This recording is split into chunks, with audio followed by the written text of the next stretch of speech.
Hello GDQ submission staff, I am Brian Otto, and this is my submission for Titanfall 2 All Helmets at SGDQ 2020. All Helmets is my favorite category in Titanfall 2, by far, and it's one that I hold very dear to my heart, as me and another runner, S-Deception, have spent a lot of time routing this all by ourselves. So, time will start in 3, 2, 1, go. So Titanfall 2 used to be a sleeper hit of a speedrun, though it's gotten a bit more notoriety now thanks to its GDQ appearances. It is a super sick speed game with an amazingly high skill cap and has some of my favorite movement of any game ever.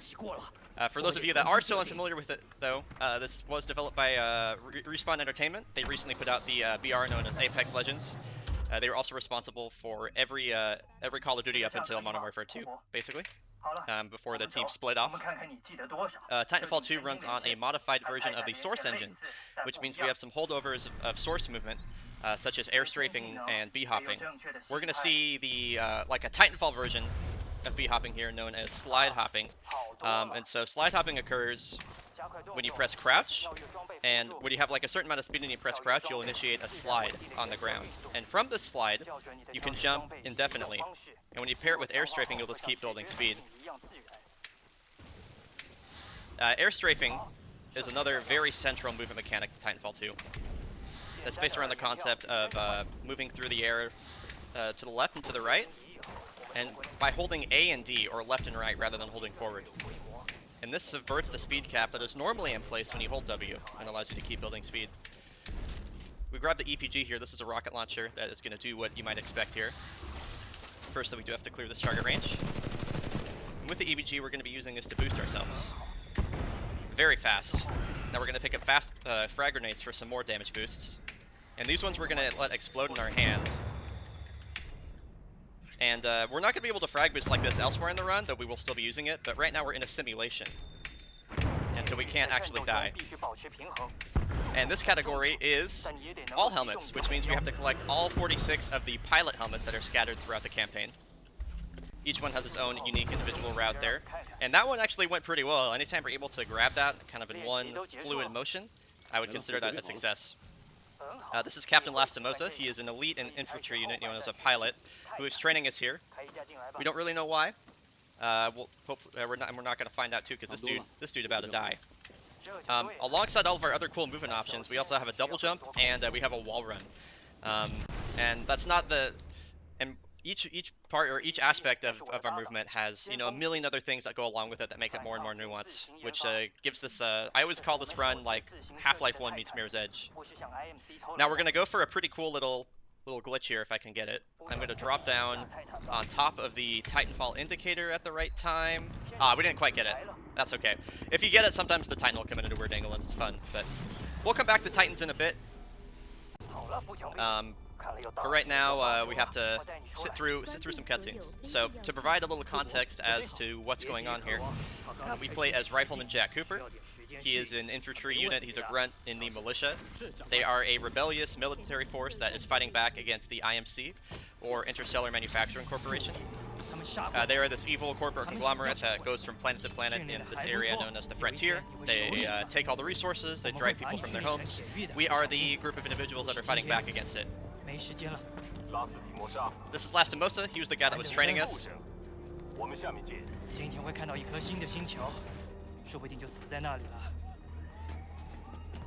Titanfall 2 specifically has gone through a pretty unique, I would say, like movement revolution in the last year. First, it started with tap strafing, and these are all things we'll get back to in the future. It started with tap strafing back following SGDQ 19, and most recently we've just been finding like a ton of new stuff and really pushing this game farther and farther and farther. You're gonna hear me referring to strats that I'll say like, oh, we found this strat yesterday or whatever. But this game like has been out for 4 years now, and it's just, you know, as it continues to evolve, that we just continue to push it farther and farther. It's really cool. So this level is BT7274, which is one of the most difficult in the run by far. We are crash landing behind enemy lines here. The militia were going to investigate the IMC planet known as Typhon. They had some sort of research facility here. We wanted to go stop them, whatever they were working on. And as it turned out, they knew we were coming, and we are now crashing down behind enemy lines.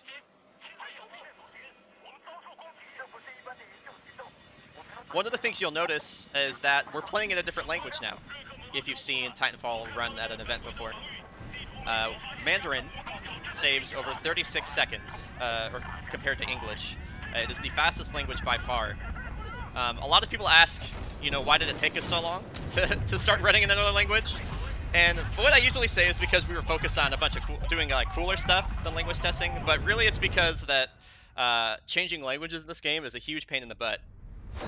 It takes like 20 plus minutes to switch languages. And I think everybody was just didn't want to put in the effort to get around to it. But anyway, thanks to the efforts of Soy Boy Joy, he really kicked us into gear to test out the languages, and it's been a huge boon for the community for sure. So we're gonna get pumped full of a bunch of drugs here in a little drop pod, and we're gonna continue on. I'm gonna be going for a frag boost here, though it is gonna depend on the movement of these enemies down here, and we'll see how this goes. We're gonna be able to slide hop here, even though we don't have the gear that pilots have. That usually allows them to do that. Okay, yeah, we'll go for it. Okay, so I didn't quite throw the frag in the right spot, but that's okay. Most of the frag boosts in this game are gonna look like that, where it's gonna be cooking a frag at a specific point, and then throwing it at a specific point, and then hopefully getting a boost from it. So this is the infamous 18-hour cutscene in Titanfall 2. I used to make a joke here in my commentary that Titanfall is the Super Mario Sunshine in first-person runs, but Sunshine uses a hacked file to skip cutscenes now, so I can't even make that joke anymore. Though we do have a category similar to that in Titanfall 2. We have a no cutscenes category. That one isn't as good for a marathon environment. So that's Last Samosa. He was the guy that was just training us, and he's about to get messed up.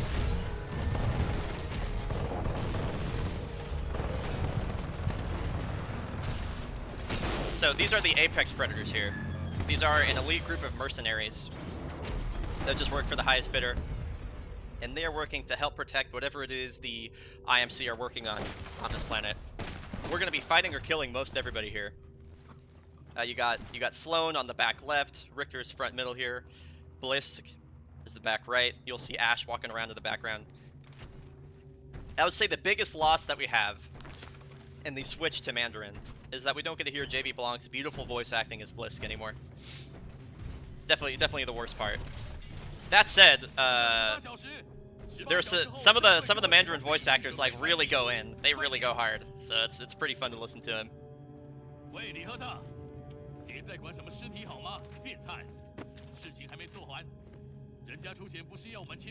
What's funny is switching to Mandarin actually doesn't save any time in this long cutscene here. Anytime that we have cutscenes that have scripted animations attached to them, we're not going to save time. But during the unskippable dialogue sequences later on, that's when we're going to see time save.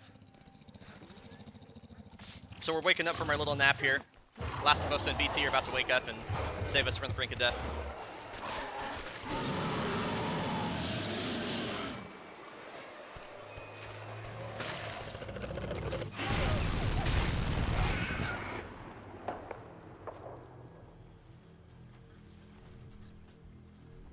So what's about to happen here in the Titanfall universe is something that's a pretty big deal. Pilots are the elite of the elite. They are the best of the best. They go through some very rigorous training. Very few actually graduate training. Some of them don't even survive. And Last Samosa, in like kind of a last-ditch effort, is about to give us control of his Titan and his pilot gear. And pilot gear being the stuff that allows them to do things like wall run and double jump and slide hop and everything like that. So it's a big deal. For some reason, though, with some of the Mandarin dialogue lines, they just didn't record lines. So you'll watch Last Samosa mouth something as he dies when there would normally be dialogue here in English. It's great.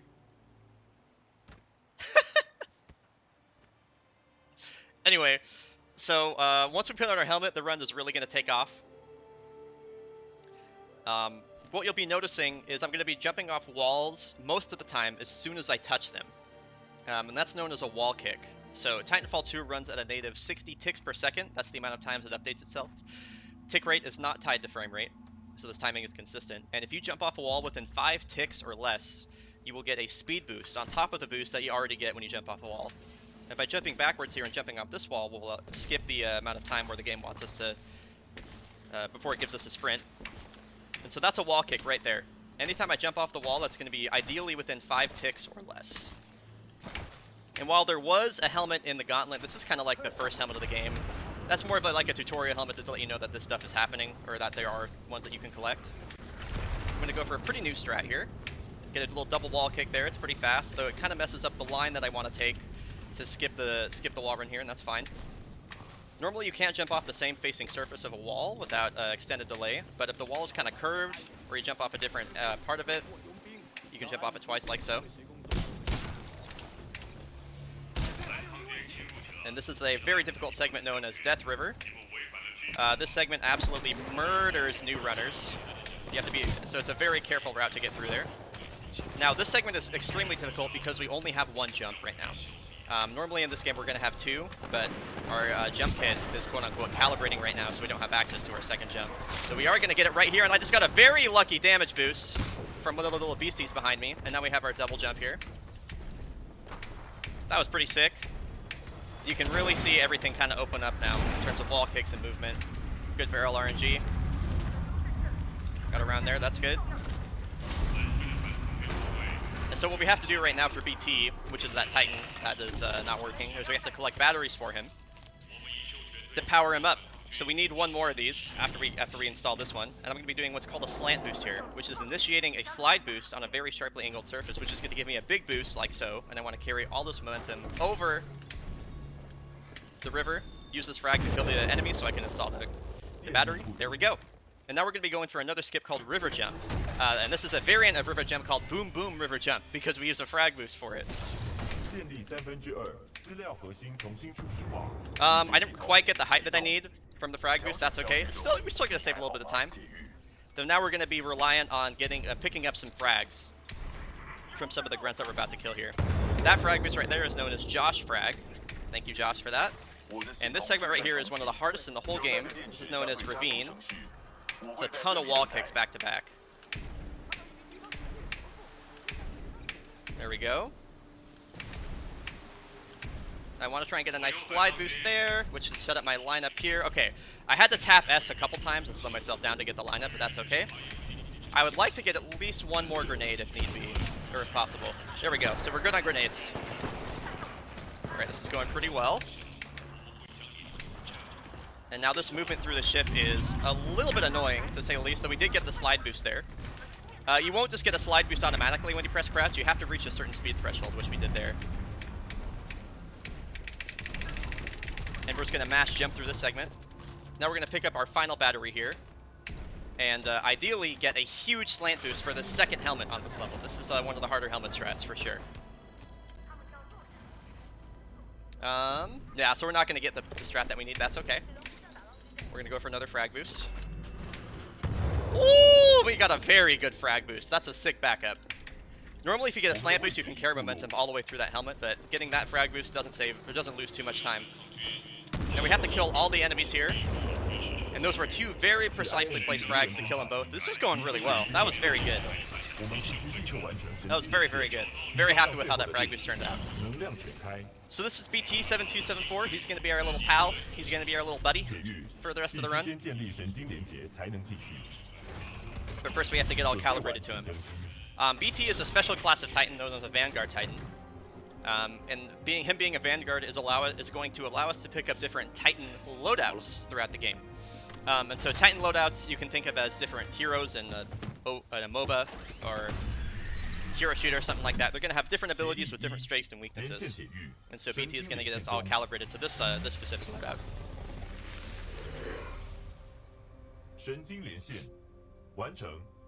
This game takes a lot of inspiration from a 2009 sci-fi film that I love, known as District 9. One of the first bits of inspiration you're going to see is the Vortex Shield, which if you see in that movie, you're going to recognize it instantly. It's going to catch enemy bullets and shoot them back at them.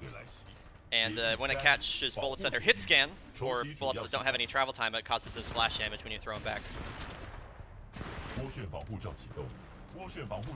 There's quite a bit of RNG in this segment. Not a lot of RNG in Titanfall, but definitely a lot of RNG in this segment here, depending on how the bullets fly back at enemies, and if they die in the wrong order or something like that, it can really mess you up. But fortunately, this is going pretty okay. This segment used to be actually even worse. due to a multiplayer patch that affected the speedrun, but the developers over at Respawn are pretty sick and actually reverted the patch in single player only, so it would not affect speedrunners as much. Very, very cool. So we're getting into this segment pretty alright. Just got one more barrage and missiles here. And now we're going to be on to the first kind of mini boss fight of the game. We're going to be fighting another Titan. We'll be killing many Titans in this run, but this is the one. This one's presented as a bit of a boss fight. There's actually a new strat for this that was just found today that I forgot to work on, so we're going to go for the old one. So we're going to wait for this guy to drop, and then we're going to drop our electric smoke, which is going to do damage over time. We're going to shoot him to pop out his vortex shield, and then once it's down, we're going to throw the rockets at him, hit him in the crit spot, and we're good. The crit spot's always going to be the little red glowing part on a Titan chassis. It's going to be kind of like the headshot hitbox for them. Alright, so we need an audio cue.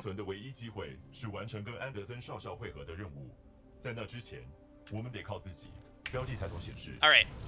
And if I don't wait for that audio cue, BT won't put the waypoint down here and the level won't end in this segment. Alright, so that went very well. That was excellent. So now we're on to, we're out of BT, now we're into Blood and Rust. And while BT is a difficult level due to all the weird geometry and rocks everywhere, Blood and Rust is extremely difficult because we're going to be trying to move very quickly through many very tight corridors. And this is the level where the routing really breaks away from the any percent routing. I would say this is the first level that is drastically different in all helmets than it is in any percent. So this first segment is really just Titan movement, and we're going to be dashing when we go around corners to kind of counteract the slide that we'll have around corners, and we'll be dashing when we go off ledges because we're not affected by friction. We're going to preserve that dash speed for longer. And if we press crouch to actually retract our legs, we can slide over Titans just like that. So the first helmet is going to be up here to the left, and I'm going to be using what's called a disembark jump, which is going to be a precise jump input when I exit a Titan, which is going to allow me to shoot upward. Nice, there it is. So here's the first helmet here. Helmet get. Now I'm going to be doing a lurchless double jump there, and we're going to try and get high up on this wall and get a strafe kick. Okay. Now I want to land on top of the pipe. There we go. Okay, this could be a very difficult helmet right here. I'm going to be doing a lot of forced end boosts, which I'll cover later, to get up here at a good speed. There we go, we got the helmet. Now I want to get another edge boost right there. We didn't quite get the edge boost, that's okay. This went overall pretty well. Nice. Okay. 1/16 of the button is pretty fast. So I'm going to take an audio cue here and do a circle jump to allow me to move down here without suffering a strafe lurch. Here we go. Alright, so, dang it, I hate bonking there. This segment is really, really difficult. We're going to be moving through a bunch of really tight corridors and trying to preserve all of our momentum. We have another frag boost coming up here for the segment known as Sniper Canal, which is a make or break segment in the IL. Nice, that's a perfect frag boost. Alright, let's see if we can get the double wall kick. Okay, we missed the second wall kick, that's okay. So I'm going to introduce another piece of movement tech up here known as tap strafing.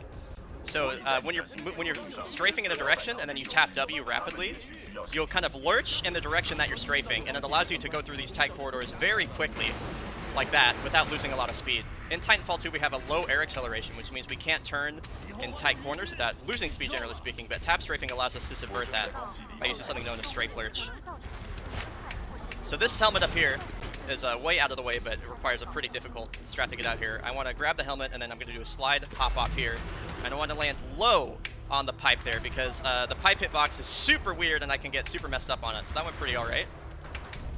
There's a little bit. This is a pretty random section of this level, known as grunt hallways. There's a lot of different variants that can happen here due to the enemy movements, but we'll do a tap strafe there to get to the wall. Very nice.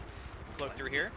And this is one of my favorite helmets of the game right here, Blood and Rust Helmet 5. We're going to be grabbing the EPG, which is the weapon that we saw. Oh, this is a perfect climb. Very nice. And we're gonna this category is so sick because it has so many damage boosts. And we're gonna be using this EPG a lot here, which is pretty dope.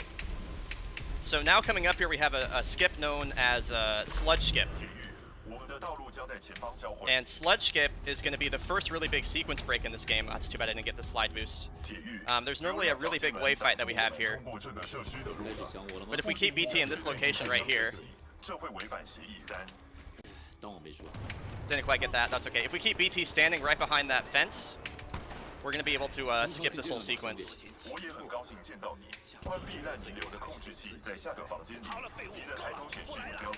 So by manipulating his dialogue, we've caused him to stand there. And now we can just enter him through the fence, and that saves upwards of 4 minutes. That's called sludge skip. It's a very, very, very sick skip. That went really well. Excuse me, aside from missing the frag boost. So we picked up another Titan loadout known as Tone earlier on in the level. And Tone has the ability to get a partial missile lock whenever it shoots a Titan. And then after it gets a full missile, after it gets 3 of those, you can use it to, whoops, I didn't want to do that again. You can launch a missile barrage. So you can actually stack missile barrages, and you'll be seeing that strat in this fight here. Now, some of the Mandarin voice actors went hard, and this is some of the best voice acting in the whole game right here. Wow! Alright, so this is Kane fight. We're gonna get a missile lock on Kane here. We're gonna go 1, 2, 3. Now we're gonna missile lock on this guy. 1, 2, 3. And then use both the missile barrages on the Brute. There we go. And then by swapping from another Titan loadout and then back to Tone, we're actually gonna reload it really fast. It's faster than reloading. Then we'll use our core ability here, which is our ultimate. Kane's being a little bit rude right now. He'll kind of try and kite us around the corner. This is a pretty unlucky loadout, but that's fine. Cool, and there we go. That's Kane fight.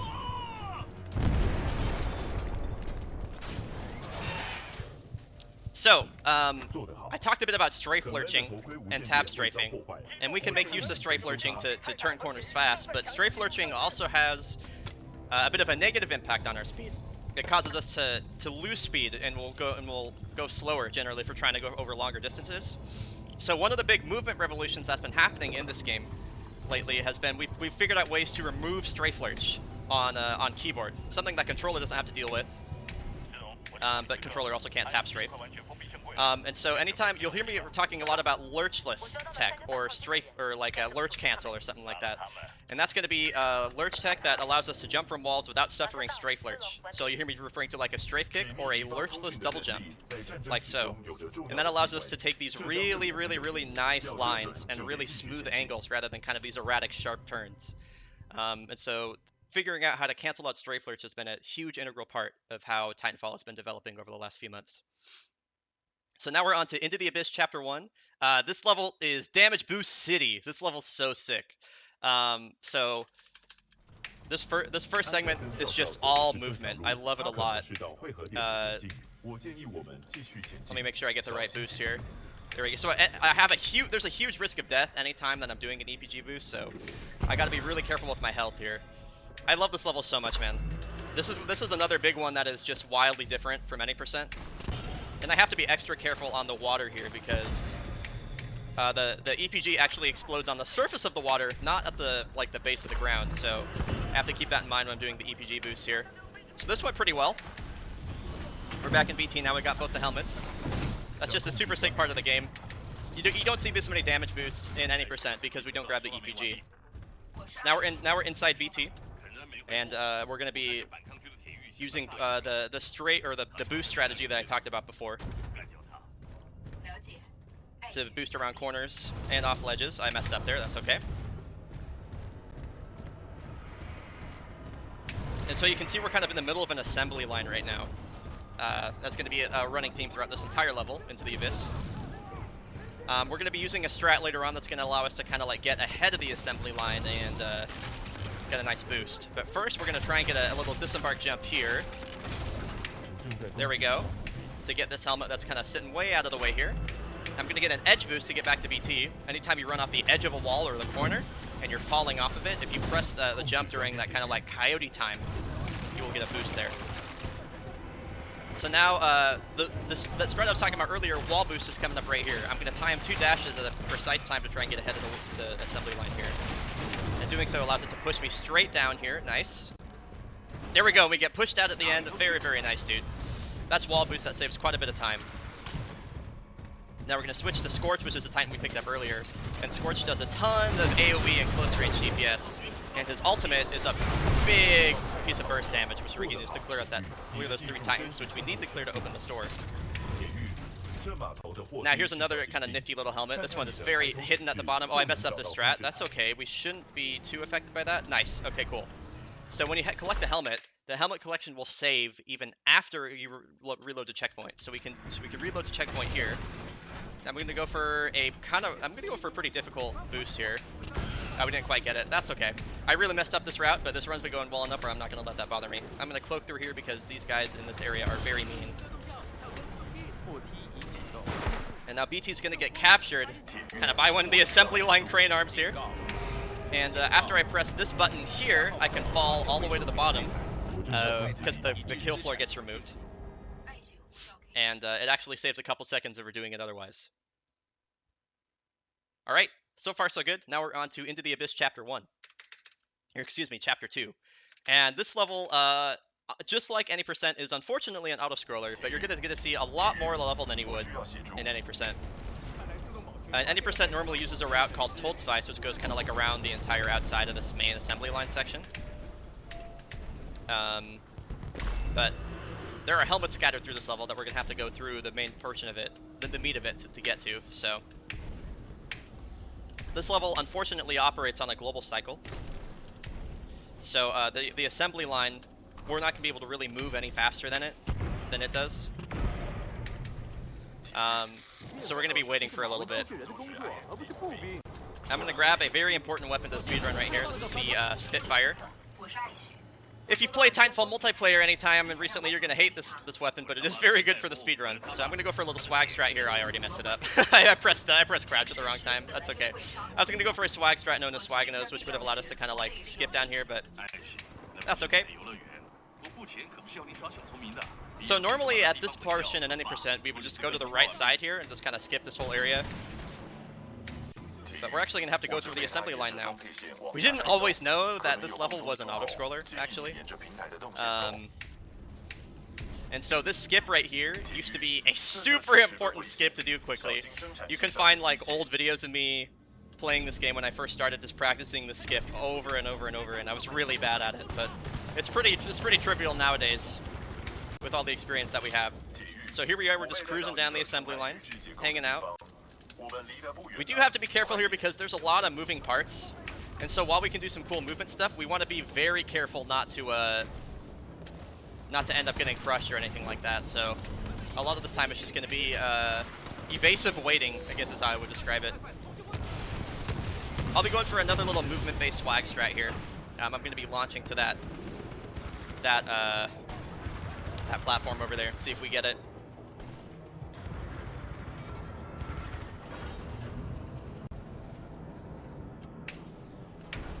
There we go. Very nice, very nice. Now we can use the upward momentum from that platform to kind of boost us up here to get this helmet. Cool. Cool, and now we're chilling. Now we're waiting.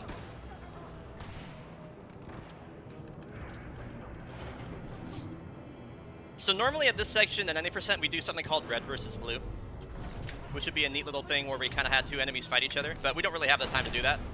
So we just gotta kind of like hang out and wait for the assembly line to get in position here. And just not die. The biggest thing we can do is not die, like by far. We really, really don't want to die because the checkpoints in this area aren't kind. It's not like super hard to stay alive here. You just gotta really take care of the ticks, that's about it. But sometimes like a bad thing can happen and you get messed up by them.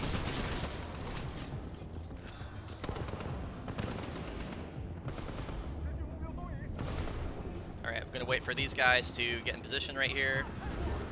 Get everything all locked in. There we go. Cool. So I'm gonna stand in a somewhat precise location here for this next part. Cool.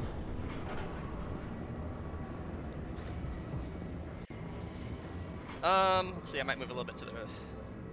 There we go, that's good. Alright, so now we're waiting for this little, this half building here to make its way down. There's a segmented strat up here where you actually jump off the very top of this and kind of coast all the way down here while not waiting for the assembly line, but it only saves about 3 seconds, so not worth it in the difficulty. So the reason I'm standing at this particular segment right here is because this crane arm is going to move up in a curve like this, like whoop, like that. And if you jump off of the crane arm at the right time, you'll actually get launched all the way to the top of the ceiling here, and you'll skip this huge climbing portion. This is a very, very, very nice strat found by Taskinos. Many things in this game were found by Taskinos. He is the glitch lord of Titanfall 2. And this is a super nice skip that gets us straight up there.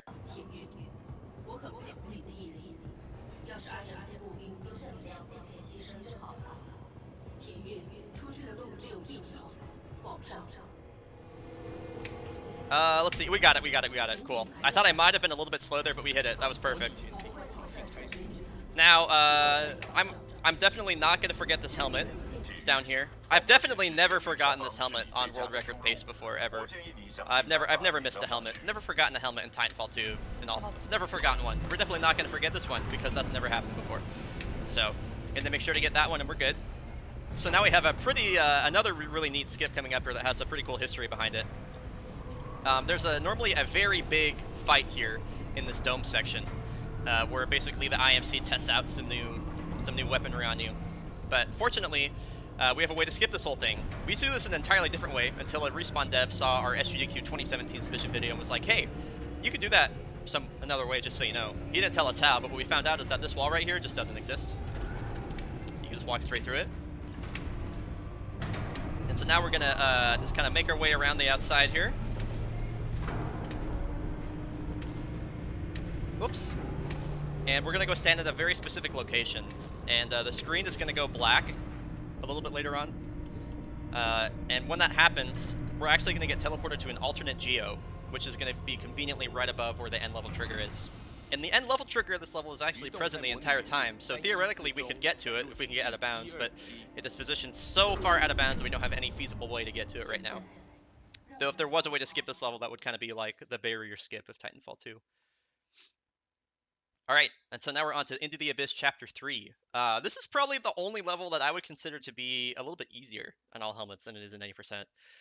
All helmets in a lot of ways is kind of like the super hard version of any percent, with all these different routes and everything, but this one, actually, I would say isn't quite as difficult due to the fact that there's a skip that we don't have to do. Now if I get a nice little edge boost there, very nice. Gonna be using the EPG here to get some vertical distance. So I'm gonna wait for the 1, 2, 3. Oh, I kind of messed that up, but we're fine. Alright, so this helmet's right up here. I'm gonna do a little tap strafe to get a better corner there. Nice. Okay, so we're going to use the speed of that wall kick to kind of carry us up through here. This strat is known as Decept Caverns, one of the many movement strats found by S Deception. He's been a very important part of this community for routing. And this is a cycle-based trick where if we beat the cycle to get ahead to that platform right there, we can use its momentum to boost us all the way down here to grab this helmet. Very nice, dude. That went extremely well. Very nice. All right. So now we're moving on. We're back in BT. We picked up this Titan loadout right here, Brute. We picked it up at the end of Chapter 1. And Brute has a very important ability where it can fly. And so that's going to allow us to kind of break our way out of the level real quick. So we're going to fly to an unintended location here. And once we get up to that unintended location, we're going to disembark, which is not intentional. And the game is going to put us in the only other location where we're able to stand up, which just so happens to be out of bounds. This is going to skip the fight versus the Ash boss here. So we're going to disembark, we're out of bounds, only other place we can stand up. And now I'm going to go for a strat where I can skip having to fly again, because flying is generally kind of slow. If you run at this pipe at the right angle, you can kind of get up here without flying, maybe? Nope. Okay, that's fine. That would be a strat known as hoverless, but it's pretty difficult. So now we're going to walk around this razor's edge around the outside of the trigger for Ash fight to get into position for this part right here. So we're going to dash to this rock and then dash here, and we're going to do another disembark flip straight through an invisible wall. The screen's going to look really crazy. That's because the alternative name for this skip is known as Solitaire Skip.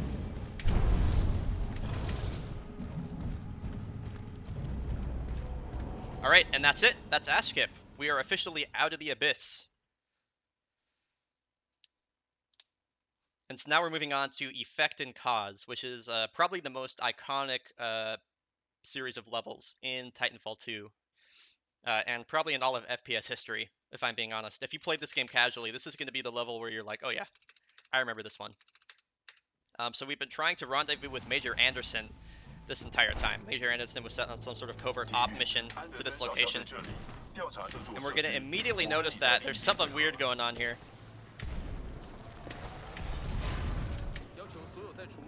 So time is swapping sporadically due to something that happened here. We're gonna try and figure out what exactly it was when we find Anderson.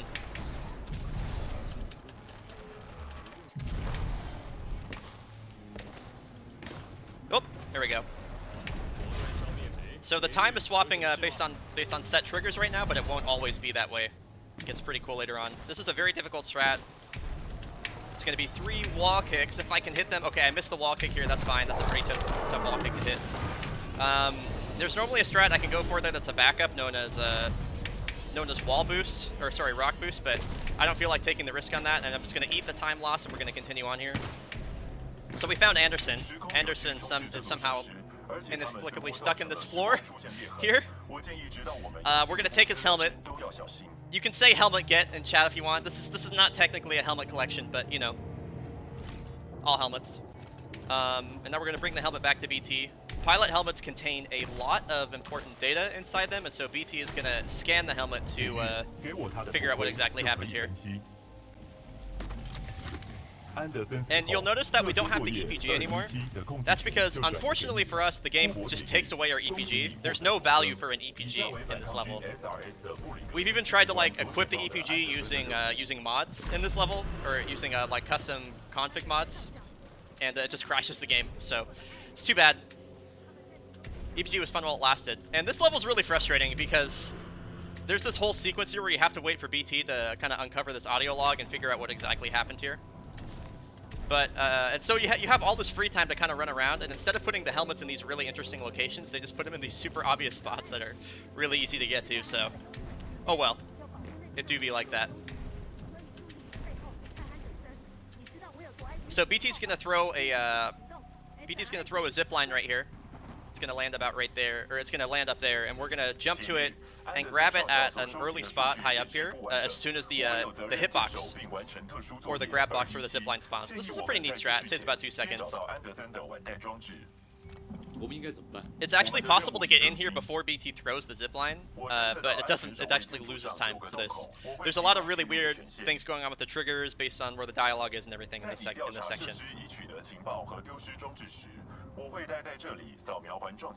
So I'm gonna wait for BT to show me his palm here. There it is. And grab. Here we go.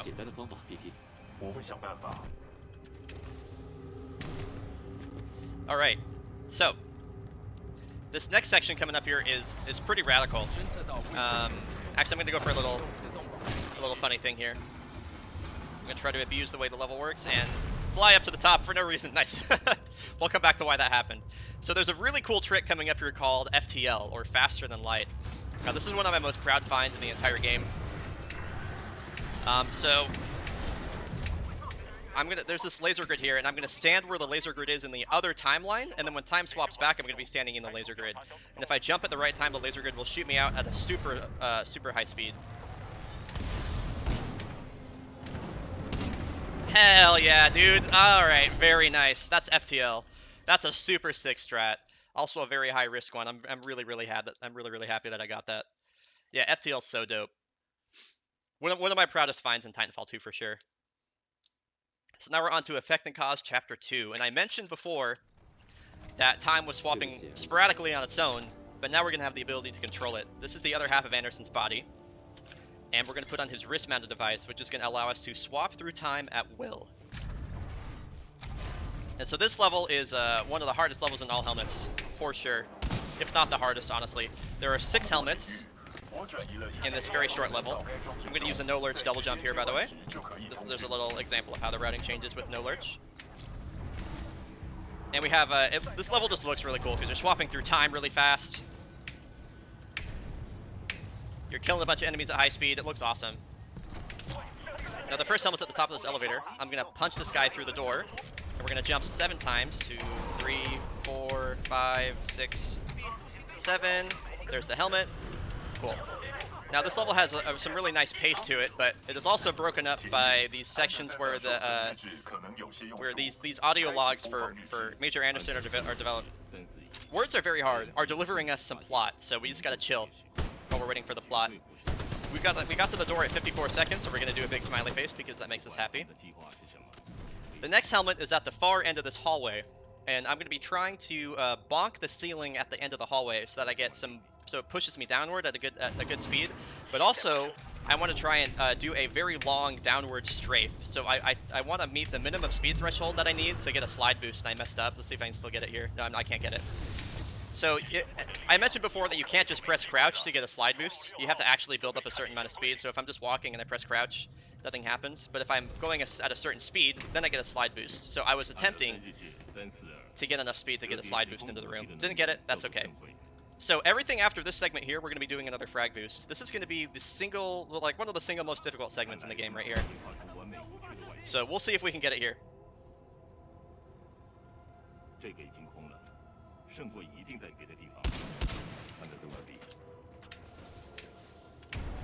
Decent frag boost, not very good. I don't know how that guy didn't die, but whatever, not going to complain. Alright, so we're going to slide off the ceiling, and then we got to go swap. There's that helmet. That one feels so sick. I like that one a lot. Ah! Oh, if I died there, that would have been catastrophic. Alright, so this is the hardest room in the entire game right here. This is Hell Room. There are 3 helmets in here. Or is it 4? I don't know. There's a lot of helmets in here. There's 3. Okay. I'm gonna... Oh, that's not good. Okay, so I was hoping I was gonna be able to land on the platform there, but I couldn't.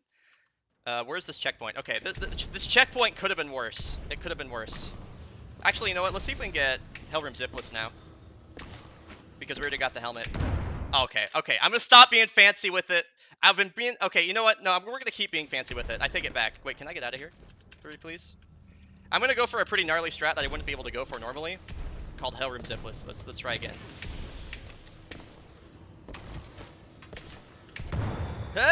Okay, that's good. Oh wait, I forgot to pull the frag. Never mind. Okay. Well, that's okay. We still got the frag boost. Grab this.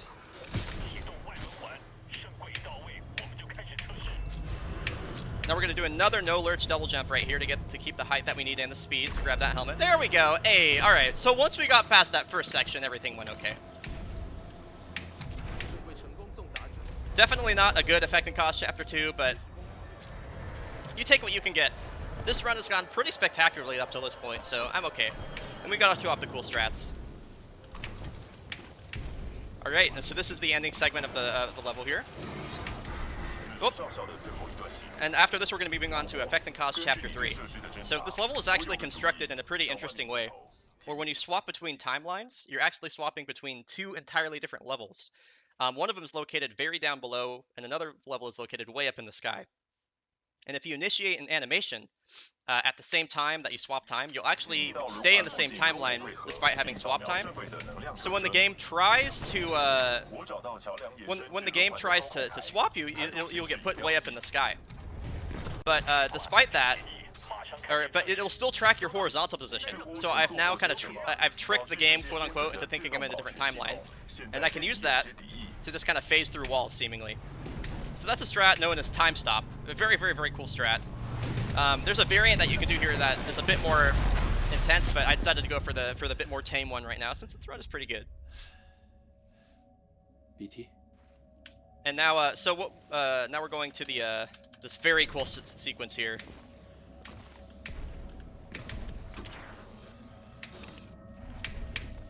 Oh, tell me I got... Oh, yes, dude, we got ship skip. Oh, that strat's so sick. That's 100% an IL strat, because if you don't get that, you lose like 17 seconds. But if you get it, it saves 2. Very, very cool strat. Hell yeah. Alright, so, what we discovered, plot-wise here, is that the IMC were using this ancient technology to develop a crazy weapon that folds space and time in on itself. And they were testing it out here, and it backfired, but they destroyed the moon for this planet. And now, using all their testing results, they're going to use the fold weapon to destroy the militia planet of Harmony, and we have to stop them. So really, this game is like... It's like plot, or the plot is like Halo meets Star Wars, basically. You don't play this game for the plot, you play it for the gameplay. If that's not that's not obvious already. Excuse me. So now we're going into this level's a monster. This is the beacon. This is the last mission that is split into 3 chapters, and there is some absolutely crazy stuff that happens in the beacon chapter 3. I said Effect and Cause chapter 2 was the hardest on all helmets. I take it back. It's beacon 3. This first level, though, unfortunately, is pretty much exactly identical to any percent because there's no helmets here for us to go for, and it sucks. All this geometry that you're seeing here is absolutely just a suggestion. We have to be really careful to navigate through here without hitting any sort of weird bonks or, I don't know, stuff that doesn't actually exist, or it's just weird. It's just bad and weird. We do have a pretty nifty dialogue skip we can go for here, though. That was found by Tron Javolta, using some no alerts double jumps here. So you want to kill all these guys at this wall here before you return to BT. And you have to go fast and emphasis on quick, or emphasis on fast, because if you don't, BT won't skip the dialogue. So we're going to kill all those guys and then make our way back to BT down here.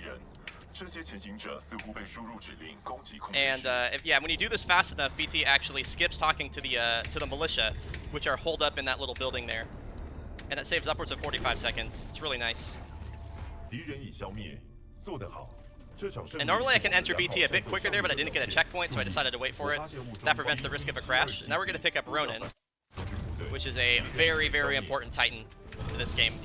You can already see that it has like a third dash ability that makes us go really fast. As well, it has an ultimate ability or a core that allows us to dash very many times rapidly.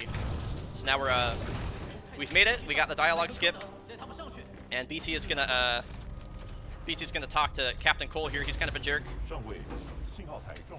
So they're gonna talk about what we need to do. They're gonna tell us that they're trying to communicate with the militia fleet, but that thing's broken, so we have to go find a tool to fix it. And that's about it.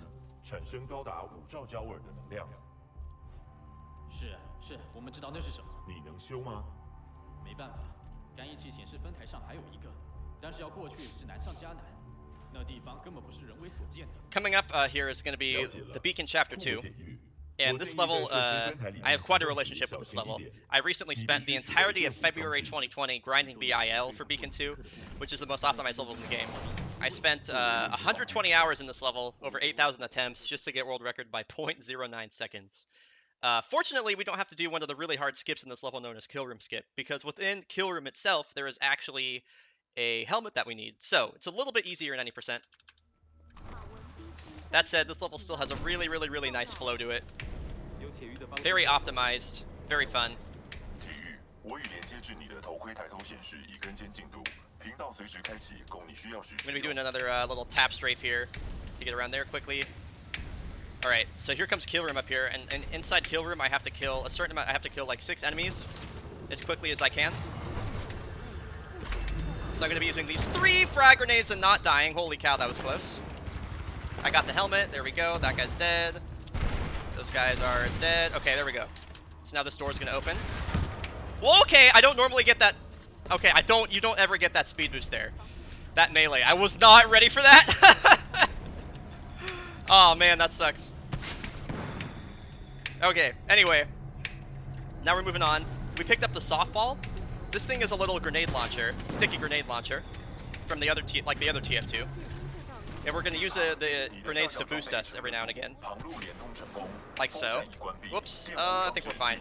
And now we're going to pick up the arc tool. This is kind of like the gimmick of this level. It's a big shooty zappy gun that turns things on and off. There's another tap strafe right there. Almost. Okay, I kind of messed it up. That's fine. This last helmet is up here at the end of the second fan launch. We have to get to the right spot to grab it. Very nice. Very smooth. I'm going to put down a grenade and then tap strafe. Nice. You can see how important tap strafing is. Now here's a pretty cool skip coming up here called Heatsink Skip. We're going to use the frag boost variant of it. By throwing the frag in the right spot, double jump. Nice, it just propels us across this gap at a high speed. We have to hit a trigger right there. We skip that room and it saves about 20 seconds. Very good skip. And I'm going to try and do an IL strat here where I go in between the beams. Very nice. That only saves like half a second, but it looks cool. And now all the speed we have from this wind tunnel, we're going to try and convert it into a single wall kick. Nice. Now we're going for a strat here called Stair Slide. We sort of got it. Heck you, Tron. Alright, that's it. That was pretty good. That was pretty good. Now we're at, so that went about as well as I could have expected it to. For a no reset run, a 213 is a pretty solid time when you're not doing kill room skip. And now we're on to the Beacon Chapter 3. And this level is, this level is for real, the hardest level in all helmets. There are 9 helmets on this level. 9. And a few of them are placed during the most iconic moment of the run, so you can look forward to that. But first of all, we have to go restore the power to the beacon down here. We're going to watch as this guy definitely presses the button, totally.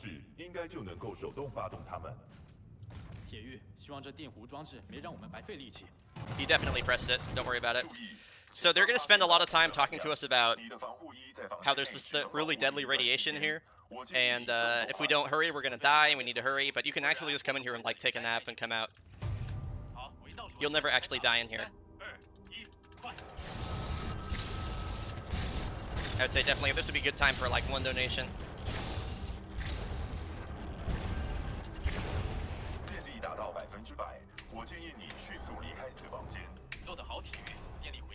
So this level is pretty interesting. This was the first level that was tested when we did the language change.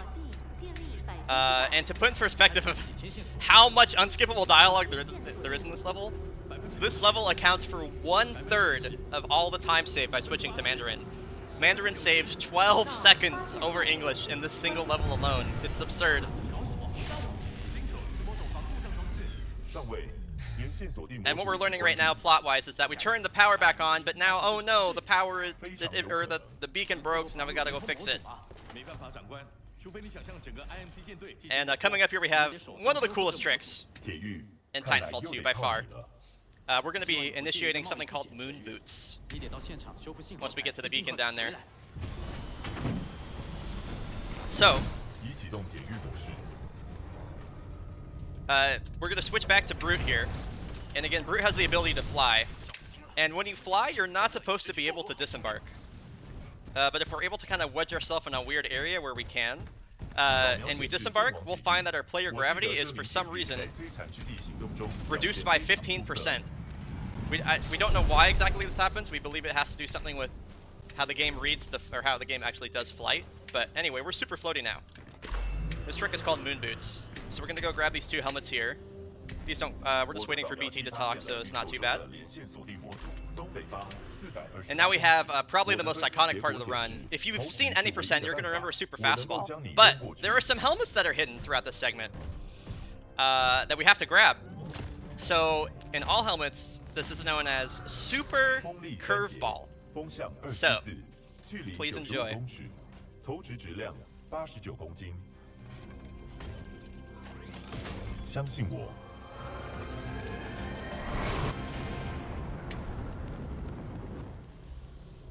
How did I miss the trigger? Alright, so I missed the trigger. I'll come back to that later. I will literally come back to that later. That looks good. Okay, I had to save it there. I almost messed up really bad, but it's fine. Oh, why did I... Okay, I might be dead now. Well, that's not good. I tried to do a wall jump, but for some reason it had me jump off the top of the... Wow. Alright. Well, I guess we're doing this again. Holy cow, that's a hell of a checkpoint, dude. I tried to do a wall jump off the wall, but for some reason it had me do a bunny hop, or just a single jump off the top of the wall. So I don't know why that sucked. Yeah, this is an awful checkpoint. Absolutely one of the worst I've ever seen. But I guess we'll try to do the super curveball, or I guess we can yeah, we'll try and do the super curveball route again. Yeah, you get to see it again at least. You get to see it again. Yeah, that is just super unlucky. Very, very unlucky. We already have the helmets, but I'm gonna do the route again because I can, and maybe I'll hit the trigger this time. There we go. I hit the trigger that time. Good. Okay.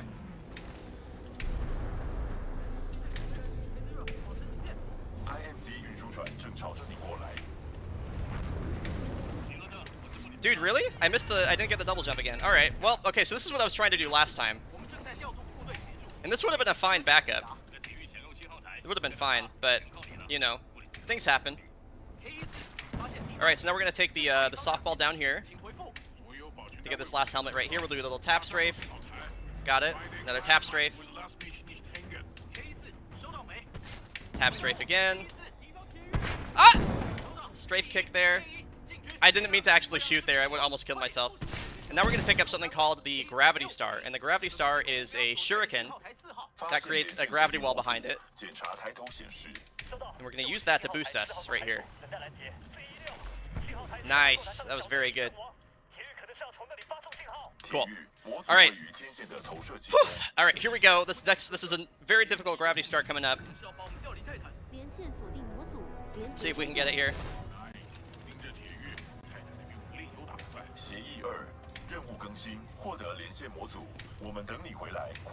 Nice. Now we're going to try and convert all this momentum into wall kicks here. Nice. No lurch double jump there. I'm going to be doing a no lurch wall kick right here. Right, I'm going to do a little tap strafe. Throw the down, grab, grab. Okay, a little bit too fast there.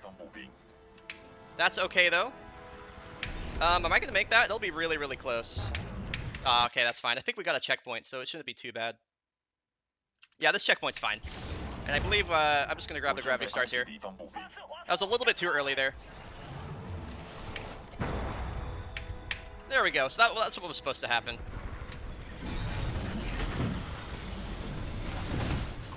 Alright, so now for this fight.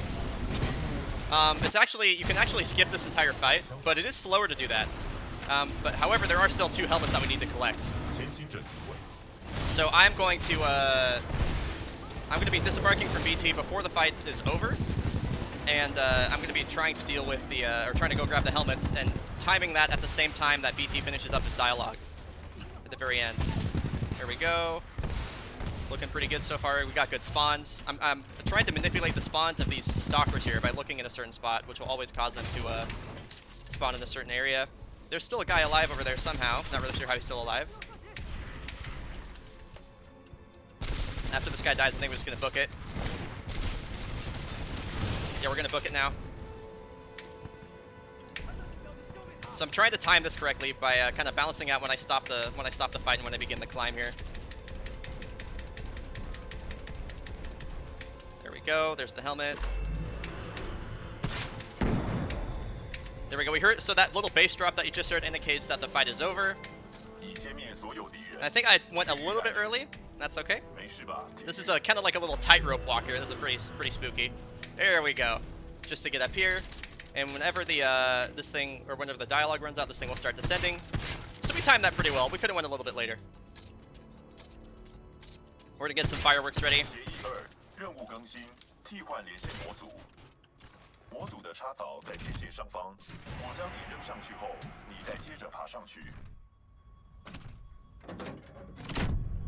And now we're gonna fall down here and definitely not break our back. Our back is definitely not gonna get broken here.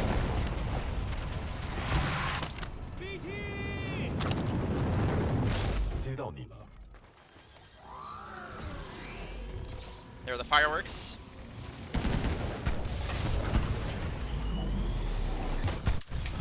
Alright, so now we're gonna go fight Richter.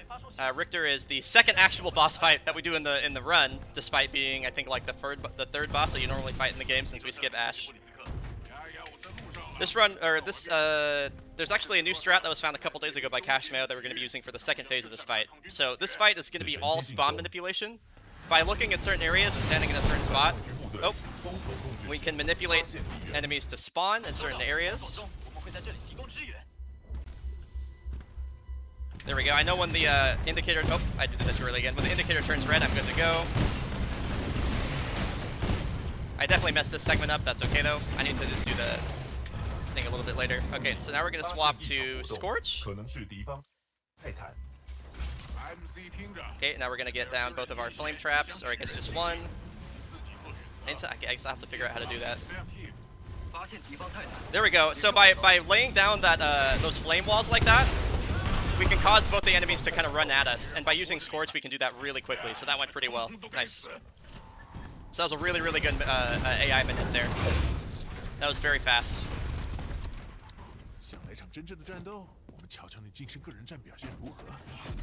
Alright, so now we have core built up, and we're going to try to... we obviously want to do the most DPS to Richter as possible, but it's very important that we do it quickly because it'll cause him to self-destruct rather than us having to execute him, which is going to be way faster. Okay, good, he's self-destructing. Good, so we're good to go. And now we're just going to wait for the doors to open, and that is the bulk of Beacon 3. Definitely tragic what happened with Super Curveball, but that's okay. That's alright. There's no such... I don't think there's ever been a perfect marathon run, so...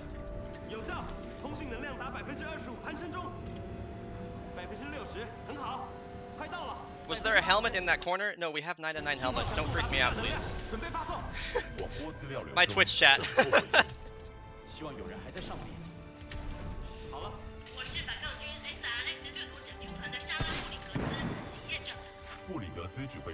Alright, so now we're chilling. We've established contact with the militia fleet.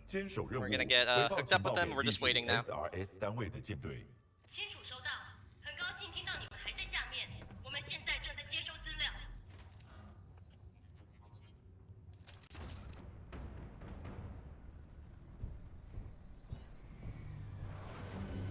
Titan BT 7274，资料记录器显示，原来的铁狱已阵亡。正确，泰拉斯提摩沙上尉已阵亡。现在连线到的是代理铁狱步枪兵杰克库珀。等一下，拉斯提摩沙要你连线步枪兵？对，他没有别的选择。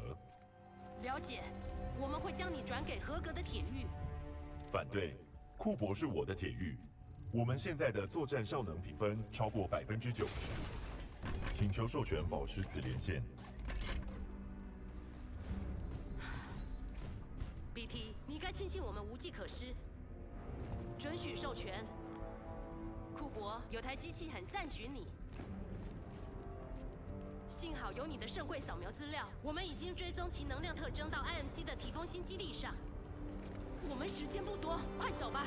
All right, so now we're moving on to Trial by Fire, and Trial by Fire is a pretty unique level within the entire space of the Titanfall 2 campaign.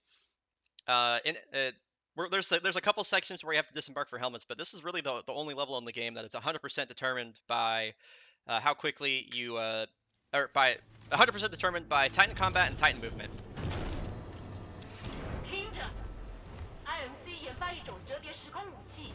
它的威力能够摧毁整座星球，但如果没了它的能源圣柜，它就没办法运作。你们必须要在圣柜离开空军基地前将它。So this is Commander Sarah Briggs. She is the leader of the SRS. They're kind of like an elite sect of the militia. They control or they're very good Titan pilots. And this first part of the mission is a cleverly disguised auto-scroller. So, or not auto-scroller, escort mission. So we're going to be trying to escort Sarah to an elevator. Though fortunately it's not as intense as it is at 90% because we have to stop to grab a couple helmets. So now we're using the tactical ability of Ronin here, which is sword block, and that allows us to block 75% of incoming damage, which we can use to kind of ignore the guns here and just walk through this wall which gets destroyed. Now we're going to switch to Scorch. In this segment here, I'm going to be trying to kill a certain number of Titans from each kind of wave that's going to drop, while building core, and also managing Sarah's position here. There we go, that's pretty good. We're going to keep Scorch out just because Scorch does such good DPS pretty much always. That's good. It looks like the Titans may have dropped. I'm not sure.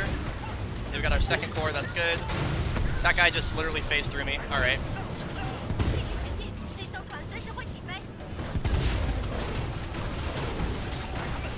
Okay, we're waiting for Sarah to say a certain line, which would translate to English as "Pilot, you're with me." I might die here. This will be close. There we go. There we go. That's the line we're waiting for. So when she says that, that means that the door opens and we can progress.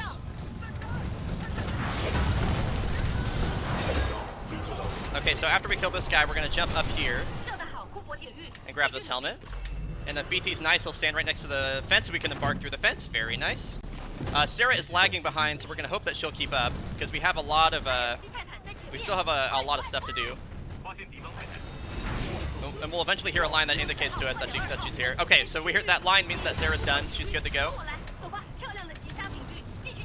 we're gonna wait for these guys to come down here so we can crush them. Or not, okay.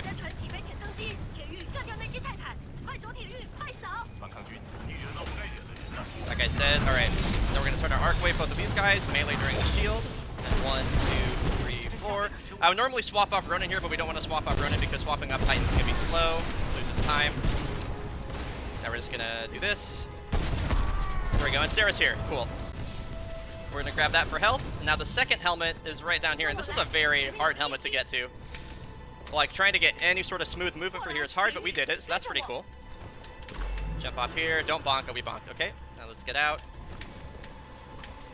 Okay, that didn't look like much, but that was probably the cleanest I've ever done that. Cool, so now the escort part of the mission is over. We are good to go. We're on the elevator, we're on our way up.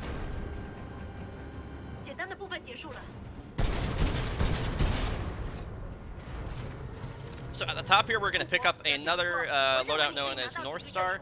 It's not going to be an important loadout at all, but it will be another loadout that has a flight ability, which will help for our Titan manuing later on. So we're going to do our phase dash down here, and then we're going to grab the last helmet, and as soon as that's done, we're going to start using Sword Core, which is that core that Ronin has that allows them to... Nice, that was good. That allows them to dash very, very quickly. So here we go. So this is just a sprint to the finish. I love when Sarah walks in my way. Thank you very much.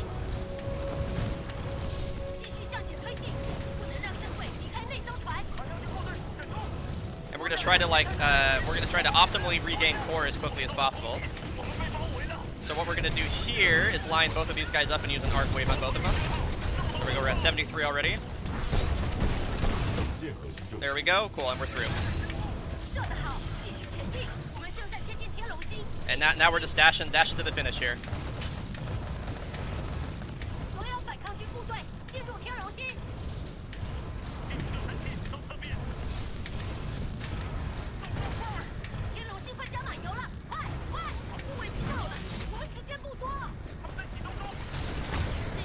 So we're chasing after the Apex Predators. They have the power source of the... We get Superman Brute. Haven't seen that in a long time. They have the power source of the fold weapon, the arc inside there, and no matter how fast we get to them, they'll always get away, even on world record pace. So now we have to go chase after them so we can get the arc back.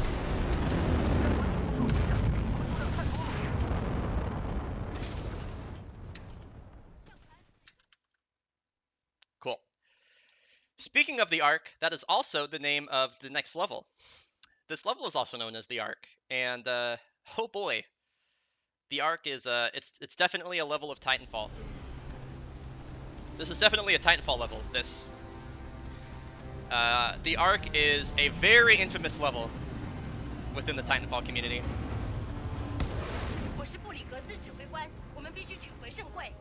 It is you can see one of the helmets right there. We can't get it yet though. I mentioned before back during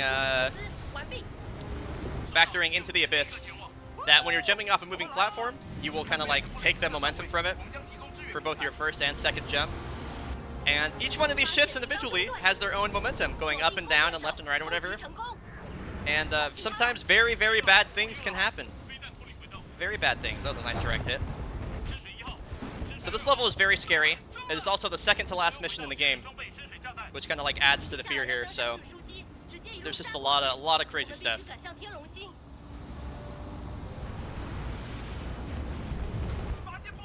We're going to be introduced to Viper here, who is probably my favorite villain in the game next to Blisk, and he sounds awesome in Mandarin too.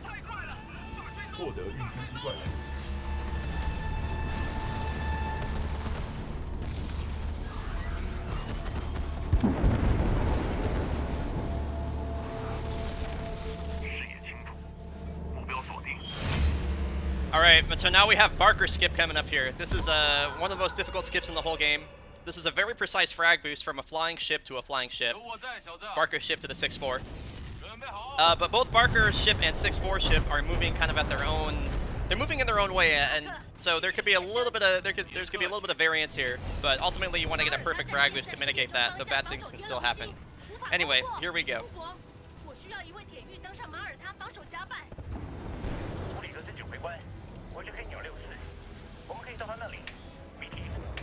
this could work. Yes. Okay, please don't die. I could still die here. I could still die. Okay, that looks good. That looks good. All right.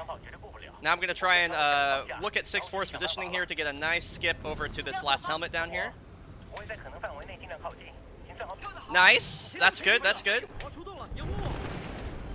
Grab the helmet. What is happening? I don't know what's happening. Okay. I think we got a good checkpoint though, so we should be fine. That's a perfect checkpoint. Okay. Cool, cool, cool. So that's one of the weird things I was talking about with the arc.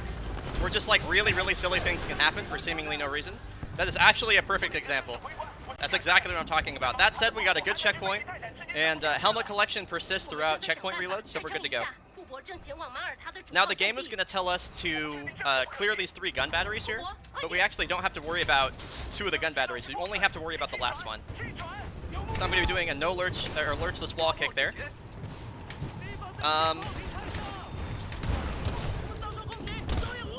Oh, was that perfect? Oh, that was perfect. Oh, that was spicy. I call that hot strat. When you get that 3rd gun clear like that, very fast. Very, very fast. There we go. Hopefully we don't get a... There we go. Very good. Okay, cool. So this next helmet is inside Sarah's ship. Sometimes Jack Cooper turns into Butterfingers here. We just forgets how to grab a wall, so hopefully we'll be able to time this right. This can be pretty difficult. So Sarah's ship is going to rise up, and we're going to try and time this. There we go, got in. Okay, now we're going to grab the helmet. Now, here comes room clear. This sequence right here is pretty tough. We're fighting alongside the... oh, okay, I was talking and I couldn't hear the grenade sound. Okay, this is fine. I was talking and I couldn't hear the grenade sound for when to throw it. Whoops, okay. So the 6-4 are scripted to clear a certain amount of enemies down here. So we want to clear all the ones that... There we go. I stopped talking. We want to kill all the enemies that the 6-4 aren't going to kill themselves. Is the strat here. But there's also a helmet that exists at the very end of this hallway, or at the very end of this area, which we're going to have to work around as well. So we're going to try and throw a fire star here, a fire star there. That wasn't super good. I don't know why this guy didn't die. That sucks. Doesn't look like any of those enemies got out though, so that's good. Oh, there he is, and that guy got out. Okay. He gave us a frag. A frag can work. We can use that. Okay. That guy's gonna die. Is that everyone? Just this guy? Oh, thank you. Oops. Okay, so that could have went a little bit better, but this is a marathon run, and this is the arc, and so bad things are bound to happen. So there's the last helmet. That's definitely the worst helmet in the game.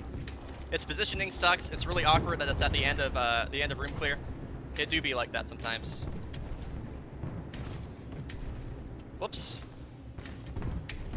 So this is the typical breach and clear segment that is in like every military FPS ever. We don't... Nice combat roll. We don't actually have to kill anybody here. The 6-4 kill them all themselves.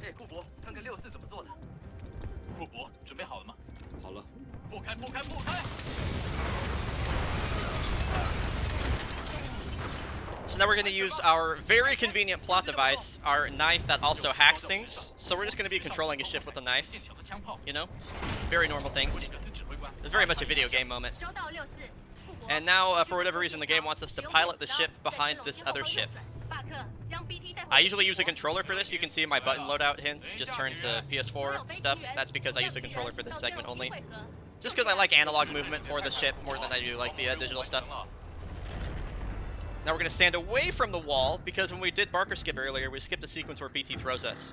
But the hitbox for hip picking us up is still in his hand there, so we got to stand away from the window, otherwise the game crashes the menu. Cool. Now we're on to Viper Fight, and Viper Fight is one of the hardest fights in the game. The ship is still moving back and forth, so we're going to have to be careful.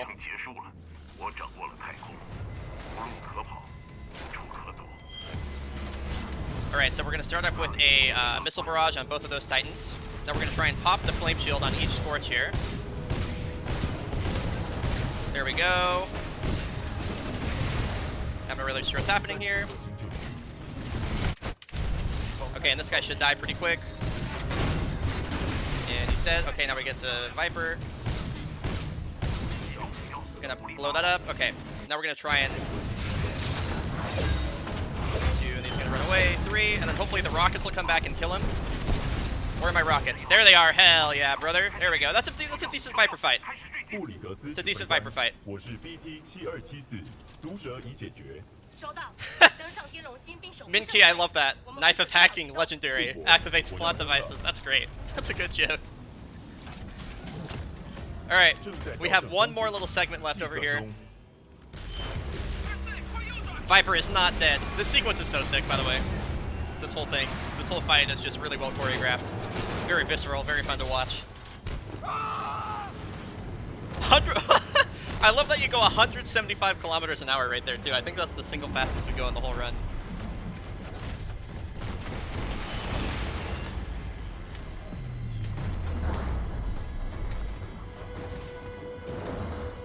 Now we're gonna go for the one tap here. If we aim this correctly, we can kill Viper in one tap.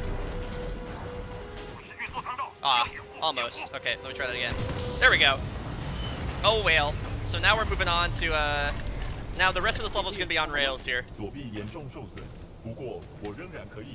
Rest of the level's an auto-scroller. BT is gonna walk with us down to get into the ship to get to the Arc, which again is the power source of the fold weapon. And yeah. Ah, oh.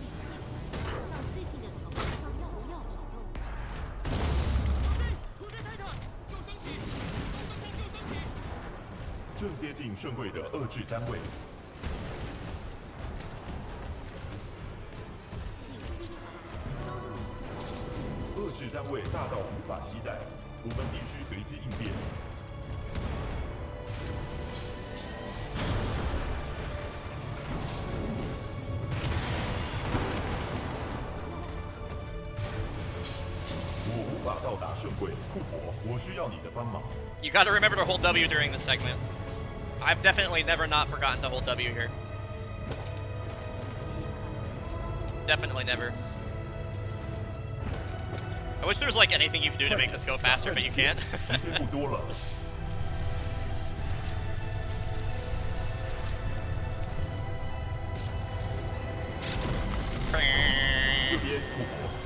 Segment's very loud. And unlike other sections of the game, this is the only part where it's going to be faster to use both dialogue options. The order doesn't matter, it just matters that you use both.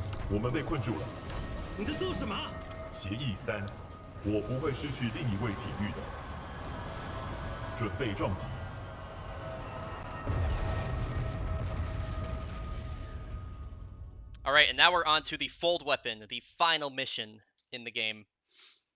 The penultimate chapter of Titanfall 2. What happens in this load screen that the game tries to, you know, tell you through the load screen is that the ship is crash landed, you were captured by the IMC, and now they are trying to get you to, or they're trying to coerce BT to open up his hatch so he can give them the power source for the Fold Weapon that is contained inside.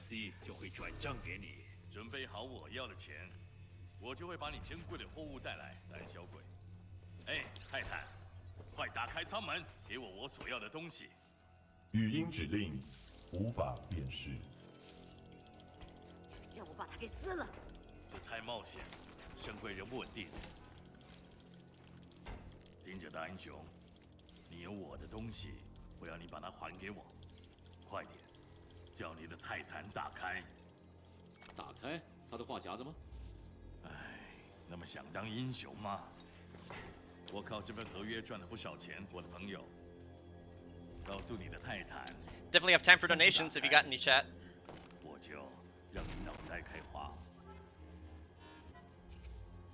铁域陷入危机，视觉系统达到临界，无法利用视觉找到铁域。让他站好。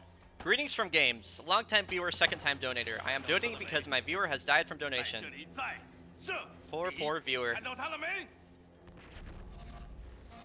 功能受严重冲击伤害。 Hey guys, long-time viewer, second-time viewer. It gives me great joy to view a great cause. Greetings from Frames. P.S. Save the donation. Save the frames. 不让我让你的铁玉脑袋开花。你还记得数字不是吗？我说数到3。It can be pretty fun to watch Blisk here. He's gonna do a little twirl and then run off to the right.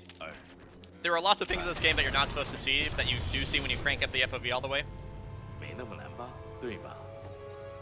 是啊，小队就是。 And when he runs away, he'll actually clip straight into the floor. 要不一起死。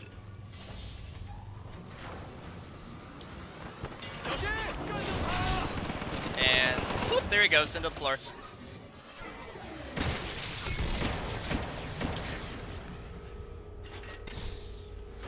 Fourth time watching SGDQ, fourth time runner. My cancer passed away from animal. Money goes to donate the cancer and kill the games. Hype! Fourth time watching SGDQ, second time viewer. My Germany has passed away from Germany. Money goes to donate the Germany, save the Germany. Hype! Another great day of SGDQ. Love working, my childhood frames get destroyed. Money goes to view the cancer, view the cancer. We have a great strat coming up here that was found by Flotza. That for whatever reason, when you walk backwards into the fire here, BT like freaks out and he's like, wait, no, don't do it. And he'll just talk to you about 5 seconds earlier than he normally would. Don't know why this works this way, but it does. Very nice. And to put in perspective, like the time save of random dialogue versus scripted dialogue attached to animations, we save over 2 seconds versus English in this segment, but don't save any time during that whole cutscene sequence. Now BT is going to rip off his face and give us his innards. Thank you, BT, very kind of you. And inside of his face is the SEER kit, S-E-R-E, the Survive, Evade, Resist, Escape kit. It contains the Smart Pistol, which is a literal aimbot pistol that, for some reason, is in the multiplayer. Don't know why you did that. Then we have our very convenient plot device, the Data Knife, which stabs things and also hacks them. Very convenient. And then, of course, we have BT's Data Core, which contains all of his sentience. That's BT right there. All right, and here we go. So, last level of the game. This one's pretty difficult. Especially in all helmets. There's some very, very, very tough movement here. I'm going to try and do a tap strafe as well as some jumps up the stairs here. Okay, I didn't do it as fast as I could have, but that went pretty well.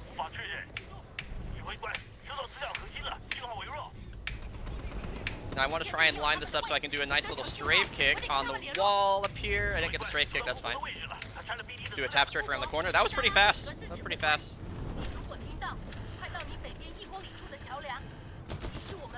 This sequence is developed really, put in really well thematically. You get this like crazy aimbot pistol and you just watch your buddy die and then you just go through and shredding everybody. Gonna get in an edge boost right there. Okay, so this whole segment is kind of set up for the first helmet down here. It's a very difficult helmet, probably the most difficult on the level. I'm gonna try and get a nice little wall kick right here. Didn't quite get the wall kick, that's fine. We're not gonna be able to do the wall kick strat, but we will be able to get the edge boost here. Now this climb right here is super weird. Here we go. Okay, we'll take the mantle. Okay, so that went about as well as it could have. Now we're going to call down another Titan chassis and put BT's Data Core in it. This was the last Vanguard Titan that was available, and it will be used for BT.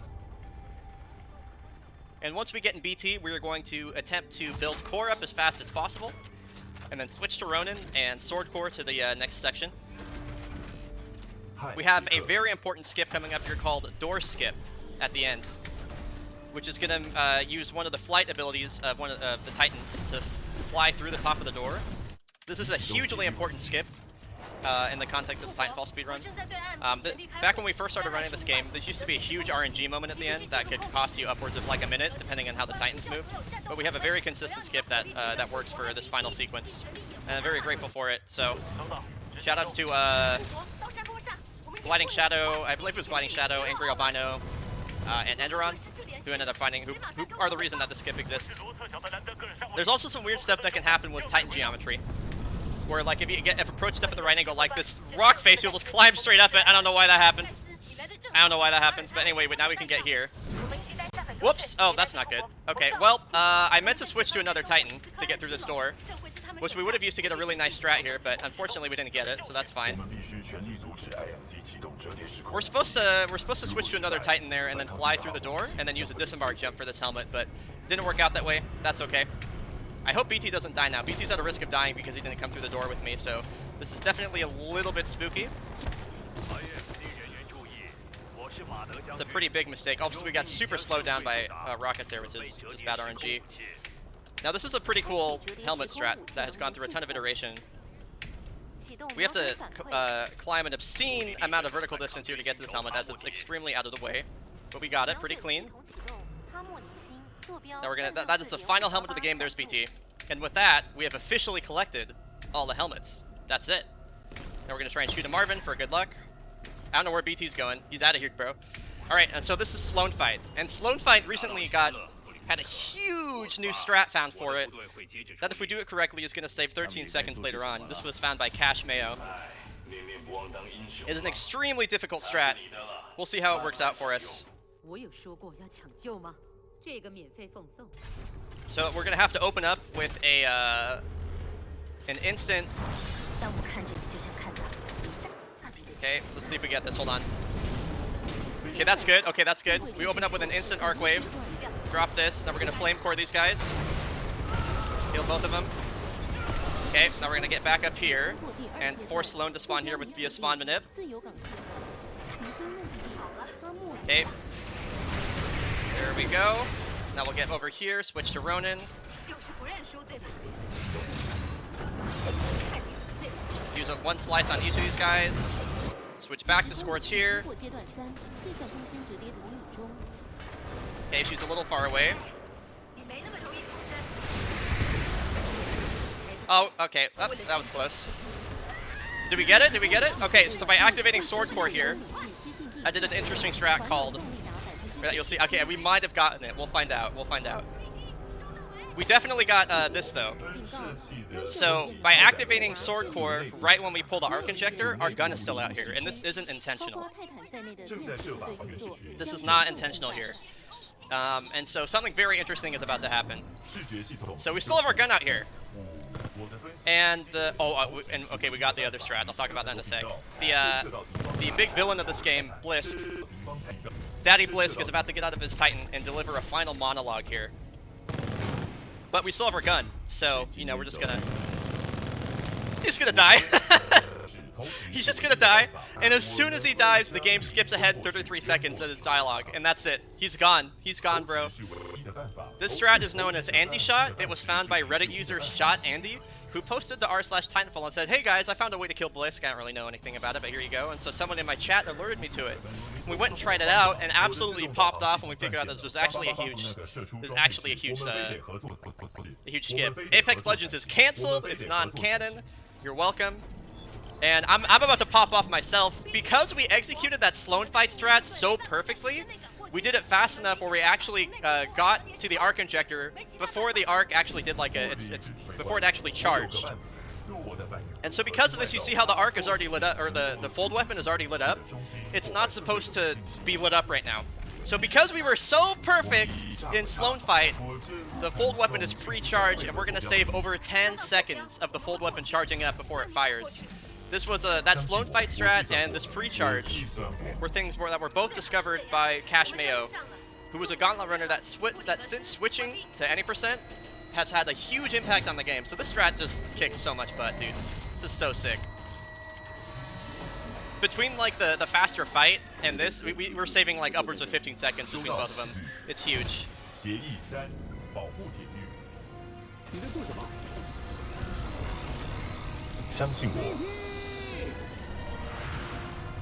Alright, and here we go. This is the final run of the game here.